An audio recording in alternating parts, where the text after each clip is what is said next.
शास्त्र कहते हैं, संत सतपुरुष कहते हैं कि संसार में सब मतलब के यार हैं। तो पूछा कि भाई सच्चा कौन है, अपना कौन है? ये दुनिया का प्यार, ये दुनिया का प्रेम, ये दिखावा है, फ्रॉड है, मिलावट है इनके प्रेम में। और सच्चा प्रेम राधा माधव के अंदर है, कृष्ण की अनुरक्ति में है। इसलिए शास्त्र कहते हैं भजन को हम निरंतरता में ले, अपने दैनिक दिनचर्या में ले ले। जैसे संसार के काम जरूरी हैं, वैसे भगवान का नाम भी तो जरूरी है। दुकान करना जरूरी है, खेत पे जाना जरूरी है, भैंस का दूध निकालना जरूरी है, तो सांझ के समय भजन भी जरूरी है। प्यार से बोलो राधे राधे, जोर से बोलना पड़ेगा। बड़ी सुंदर सी बात मुझे याद आती है। पौराणिक कथा में आता है कि बहुत बड़े भगत जी थे जो पहले भगवान को नहीं मानते थे। बड़े साधु हुए, बड़े संत हुए जो पहले भगवान में विश्वास नहीं करते थे। उनकी कुटिया के बाजू में एक मंदिर था। अब मंदिर के अंदर यजन भजन होता था। कभी माइक चल रहा है, कभी आरती हो रही है, कभी लोग पाठ पूजा कर रहे हैं। जस्ट उसके सामने उनकी कुटिया, उनका मकान। कभी भजन होता तो माइक चलता तो जो संत थे मल्लुक दास जी, उनको बड़ा कष्ट होता। एक दिन सो रहे थे 8 बजे, मंदिर के अंदर लोग भजन गा रहे थे। गुस्सा आया, लकड़ी लेके बाहर निकले और पुजारी को कहने लगे, इधर आ, तेरा भगवान क्या बहरा है जो माइक लगाते हो तुम? तुम्हें शर्म नहीं आती है? हमें नींद आती है, तुम विघ्न डालते हो। बंद करो इस माइक को, क्या आवश्यकता है इसकी? पुजारी भयभीत हो गया। पुजारी कहने लगा कि जहां जहां तक इसकी आवाज जाती है लोगों का कल्याण होता है।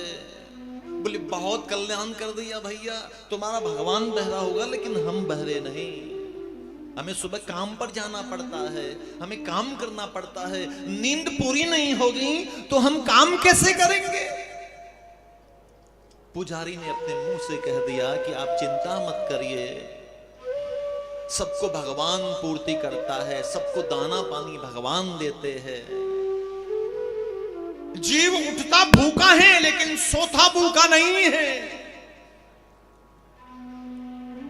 उसकी व्यवस्था गोविंद करते हैं, भगवान करते हैं। मलुक दास जी कहने लगी, अच्छा मैं काम पे नहीं जाऊं तो तेरा भगवान मुझे रोटी खिला देगा? बोले हाँ खिला देगा। पुजारी जी के नेत्र में प्रेम की अश्रु छलक पड़ी और कहने लगे, मलुक दास जी आप नहीं जानते, मेरा भगवान खिलाता नहीं है। जीव भूखा होता है तो उसको पीट पीट कर भी खिला देते हैं, लेकिन उससे भूखा नहीं रखते। 50 लोगों के मध्य में उस पुजारी ने जब ये बात कही तो उसके नेत्र में प्रेम के अश्रु छलक पड़े।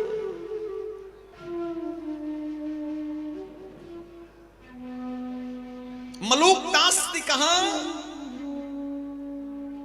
अगर आज तेरा भगवान मुझे भोजन करा देगा, खिला देगा, तो ये बचा हुआ सारा जीवन तेरे भगवान की जीवन में सेवा में निकाल दूंगा। अगर नहीं खिलाया तो मरने के लिए तैयार हो जाना पुजारी। पुजारी मन ही मन गोविंद का स्तवन करने लगे, प्रदक्षिणा करने लगे, याद करने लगे। मलुक दास जंगल में चले गए। वो विचार करने लगे, मैं देखो तो सही आज इसका भगवान मुझे कैसे खिलाता है। अरे मैं काम नहीं करूंगा तो कैसे खिलाएंगे? वो तो जानते थे, उन्हें विश्वास था कि ये खिला नहीं सकता ये भगवान। वो चुपचाप एक पेड़ के ऊपर बैठ गए। मैं देखता हूं यहां पर कौन सा भगवान खिलाएगा। पेड़ के ऊपर बैठ गए। सुबह 8 बजे से 11 बजे एक मजदूर वहां से निकला, अपना रोटी की एक पोटली लेकर वहीं भूल गया और काम पर चला गया। 4 घंटे के बाद में कुछ डाकुओं का समूह आया वहां पर विश्राम करने के लिए। जिस पेड़ के ऊपर मलूक दास बैठे हैं उसी पेड़ के नीचे वो विश्राम कर रहे हैं। विश्राम करते करते एक सदस्य ने कहा डाकू के समूह के कि सरदार, अब हमको डाका डालना है, पहले भोजन कर लेते, विश्राम कर लेते, मैं बाजार में जाता हूं और कुछ खाने की सामग्री की व्यवस्था करता हूं। अचानक एक चोर की दृष्टि उस पोटली पर पड़ी।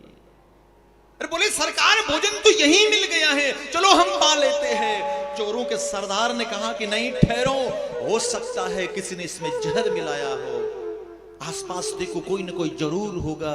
दृष्टि डालकर देखा तो ऊपर मलूक दास बैठे थे। नीचे उतरिए, मना किया, नीचे उतरिए, जबरदस्ती नीचे पटका। बोले हमको मारने के लिए जाल बिछाते हो, चलिए रोटी खा के बता। बोले नहीं खाऊंगा। लकड़ी ली, डाकू ने इतना पीटा, पीट पीट कर उसका पेट भर दिया। दौड़ कर आए घर पे, मंदिर के पुजारी के चरणों में साष्टांग लेट गए।